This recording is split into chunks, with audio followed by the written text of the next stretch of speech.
Unemployment is the lowest it's been in years. Combine that with changes to the H-2B seasonal worker visa program, and that's how you get the landscaper labor shortage we're currently facing right here in Northeast Ohio, as well as across the country.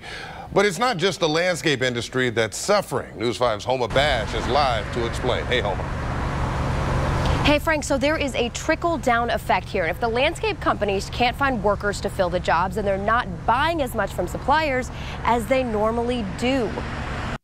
At Morel Landscaping in North Royalton, the Mexican flag hangs right next to the American flag. It's a tribute to the seasonal immigrant workers who come here to work every year except this one. It was really difficult because we literally went from having all the positions filled and we had something that we could count on to having nothing. Company owner Rob Morel says they applied for their normal 12 H-2B seasonal worker visas, and this year they got none. It's the same story for many landscape companies across Northeast Ohio and across the country, leaving them shorthanded and struggling. This is widespread, and it trickles down into a lot of other industries as well. It's not just simply the landscape contractors, businesses that are being hurt. Because now, suppliers are seeing the impact of this landscaper labor shortage. We buy a whole lot of product. I mean, literally hundreds of thousands of dollars every year in mulch, in pavers, in outdoor lighting, in a variety of different materials, and we're not buying that. In fact, we're about at half what we were last year. Morel even had to put a freeze on purchasing any large equipment this year,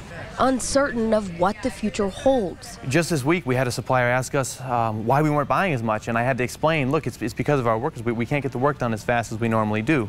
It has nothing to do with their service or anything like that, but they're suffering as well. We reached out to Ohio Senators Sherrod Brown and Rob Portman about the issue. Senator Portman's office telling us he supports the H-2B visa program and always has. Senator Brown told us he believes this visa program should be examined as part of an overall fix to our broken immigration system. And while he, quote, understands that some employers have a legitimate need for seasonal workers, he also believes reforms are needed to make sure these programs are structured in a way that doesn't bring down wages for all workers. So you're probably thinking, why don't these companies just hire Americans? Well, every landscaper we talked to said they try to do that first, but with the unemployment rate so low, it is difficult to find people that will take and keep these jobs. Live in Cleveland, Homa Bash, News 5.